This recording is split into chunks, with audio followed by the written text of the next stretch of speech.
اعوذ باللہ من الشیطان الرجیم، بسم اللہ الرحمن الرحیم۔ اب اس کے بعد آ گئی ہے سورہ احزاب۔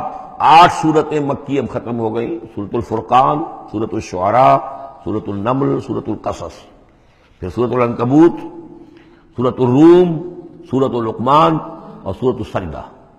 اب یہ سورت ہے واحد، اور یہ نوٹ کر لیجیے اچھی طرح، اس کا جوڑا ہے سورہ نور کے جو ہم پڑھ چکے ہیں۔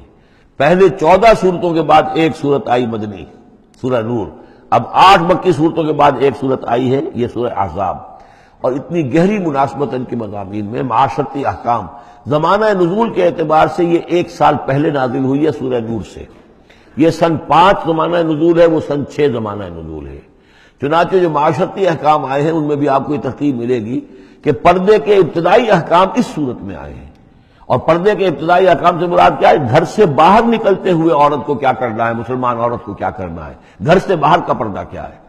لیکن گھر کے اندر جو پردہ ہے، سطر ہے اس کا ذکر جو ہے وہ یہ سورہ نور کے اندر تھا جو ہم پڑھ چکے ہیں۔ اس کے محرم کون کون ہیں، گھر میں کون آ سکتا ہے، باقی سب جو ہے نامحرم۔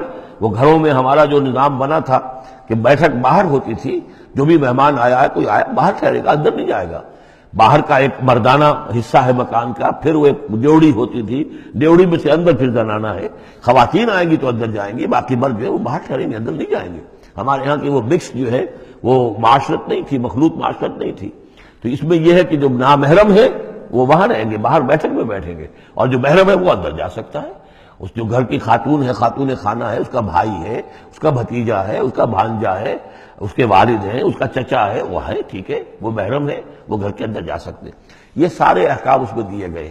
سورہ نور کا اور سورہ احزاب کا ایک فرق یہ ہے کہ سورہ احزاب میں اگرچہ جنگ کے معاملے میں کچھ تذکرہ تو ہے، لیکن کسی جنگ کا وہاں پر ذکر موجود نہیں ہے۔ خلافت قائم کرنے کا معاملہ ہے، وہ آیا ہے کہ خلافت اب قائم ہوگی، لیکن خلافت کے قیام کے لیے جو اصل ٹرننگ پوائنٹ تھا وہ جنگ احزاب تھی، غزوہ احزاب، اس کا ذکر جو ہے وہ سورہ احزاب میں ہے۔ تو اس طریقے سے یہ دونوں صورتیں باہم بہت ہی ایک دوسرے سے مشابہ ہیں۔ اور جیسا کہ میں نے عرض کیا تھا، آیت نمبر 35 وہاں کی عظیم ترین آیت ہے۔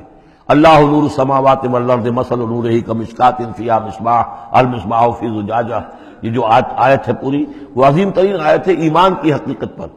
اور ٹھیک 35ویں آیت اس صورت کے اندر ہے کہ جب وہ ایمان حقیقی دل میں پیدا ہو جاتا ہے تو انسان کی شخصیت میں کیا اوصاف پیدا ہوتے ہیں۔ وہ 10 اوصاف مردوں اور عورتوں کے ذمہ میں دوہرا کر آئے ہیں، وہ اس سورہ مبارکہ میں نمبر 35 آیت وہی ہے۔ اس میں ایک خاص بات نوٹ کیجئے کہ اگرچہ اس کے جو 2 رکوع ہیں، دوسرا اور تیسرا، وہ ایک ہے اپنے مضمون میں، اور اس کے اندر غزوہ احزاب کا تذکرہ ہے۔ پہلا رکوع جو ہے وہ پھر چوتھے کے ساتھ جا کر ملے گا، جیسے کہ ہم نے دیکھا تھا سورہ توبہ کے اندر بھی کہ پہلا رکوع پھر چوتھے کے ساتھ جا کر ملتا تھا، اس کے مضامین جو ہے اس کے ساتھ ملتے تھے۔ درمیان میں جو ہے 2 رکوع آ گئے تھے کہ جو 1 سال پہلے نازل ہوئے، جو کہ یعنی فتح مکہ سے پہلے نازل ہوئے، لیکن اس کے بعد وہ جو نازل ہوئے ہیں سن 9 کے اندر، اس کے اندر جو ہے وہ پہلا رکوع کی 6 آیات اور اس کے بعد پھر چوتھا اور 5واں رکوع ہے۔ بالکل وہی آپ کو ترتیب یہاں ملے گی، اس لیے کہ قرآن کا اسلوب یہ ہے کہ خاص جو موضوع ہوتا ہے کسی صورت کا، اس سے متعلق آیات کو پہلے نکال کر رکھ دیتے ہیں۔ جیسے سورہ انفال میں بھی ہم نے دیکھا، یسألونک عن الانفال قل الانفال للہ والرسول، اگرچہ وہاں پھر بات کو چھوڑ دیا گیا، پھر جا کر وہ صورت کے وسط میں مضمون آ رہا ہے۔ اس میں ایک خاص جو مضمون آیا ہے وہ یہ ہے کہ حضور صلی اللہ علیہ وسلم نے جو شادی کی حضرت زینب سے رضی اللہ تعالی عنہا، حالانکہ حضرت زینب جو ہے اس سے پہلے حضور ہی کی فرمائش پر ان کی شادی کی گئی تھی حضرت زید ابن حارثہ سے۔ زید ابن حارثہ رضی اللہ تعالیٰ عنہ حضور کے غلام تھے، اور حضور نے انہیں آزاد کر کے اپنا بیٹا بنا لیا تھا، تو محبت بہت تھی حضور کو حضرت زید ابن حارثہ سے۔ لیکن یہ ہے کہ ایک تو منہ بولا بیٹے کی کا قرآن میں نفی آ گئی کہ منہ بولے بیٹے کی کوئی حیثیت نہیں ہے، اسلام میں اس کی کوئی قانونی اور شریعت کے اندر اس کا کوئی مقام نہیں۔ بیٹا تو وہی ہے کہ جو آپ کے صلب سے ہے۔ دوسرے یہ کہ اب منہ بولے بیٹے کی بیوی جب حضرت زید نے طلاق دی، تو آیا منہ بولے بیٹے کی بیوی سے کوئی شخص جو ہے وہ نکاح کر سکتا ہے؟ کیا وہ محرمات ابدیہ میں سے ہے؟ تو عرب میں رواج یہ تھا کہ چونکہ وہ منہ بولے بیٹے کو بھی سمجھتے تھے کہ جیسے اصلی بیٹا ہے، تو جیسے یہ کہ جو سلبی بیٹا ہے اس کی بیوی سے اگر اس نے طلاق دے دی ہو یا فرض کیجیے بیٹا فوت ہو گیا ہو، تب بھی یہ ہے کہ اس کی جو بیوی ہے، بیوہ ہے یا مطلقہ ہے، اس سے وہ شخص شادی نہیں کر سکتا، شوہر جو فوت ہو گیا ہے یا جس نے طلاق دی اس کا باپ۔ تو یہاں پر اس پہ بڑا طوفان اٹھا، بلکہ یہ کہ حضور کو خود اندیشہ تھا۔ حضور نے ایک طرح سے کہہ کے بہت کہہ سن کر حضرت زینب کو آمادہ کیا تھا کہ وہ شادی کر لیں۔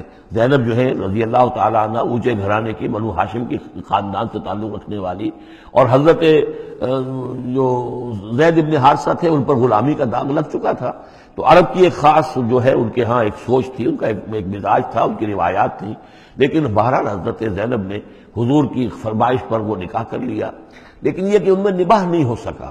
حضرت زینب انہیں ذہناً قبول نہیں کر سکی کہ یہ میرے برابر کا ہے یا میری اس کی حیثیت جو ہے وہ واقعی ایسی ہے، یعنی شوہر کو جس طرح آنکھوں پر بٹھانا چاہیے، شوہر سے جس طریقے سے اس کا ادب ہونا چاہیے وہ نہیں کر سکی حضرت زینب۔ لہذا حضرت زید ابن حارثہ جو ہے متواتر کہتے رہتے تھے کہ حضور ہمارا معاملہ ٹھیک نہیں چل رہا ہے، مجھے اجازت دیجیے کہ میں اس کو طلاق دے دوں۔ حضور روکتے تھے کہ ایک تو میں نے اس کو کہہ سن کر شادی کروائی، وہ تو اس کے لیے آمادہ بھی نہیں تھی، نہ گھر والے آمادہ تھے، لیکن میرے کہنے سے شادی کر لی انہوں نے، اب یہ طلاق دیں گے تو طلاق کا داغ لگے گا ان کے اوپر اور صدمہ ہوگا، تو حضور روکتے رہے۔ لیکن شاید یہ بھی دل میں آپ کے خیال تھا کہ اگر خدا نہ خواستہ زید نے طلاق دے ہی دی تو پھر زینب کی دل جوئی اس کے بغیر ممکن نہیں ہوگی کہ میں خود پھر ان سے شادی کروں، لیکن میں کیسے شادی کروں گا جبکہ میں نے تو زید کو اپنا منہ بولا بیٹا بھی کہا تھا، تو اس حوالے سے تو اسکینڈل بن جائے گا، اور پورے لوگ جو ہیں دشمن تو موجود ہیں، مارے آستین منافقین بھی موجود تھے، وہ اس کو ایک ایشو بنا لیں گے میرے خلاف۔ یہ ہے پس منظر جو پہلے رکوع میں آ رہا ہے۔ صدق اللہ العظیم۔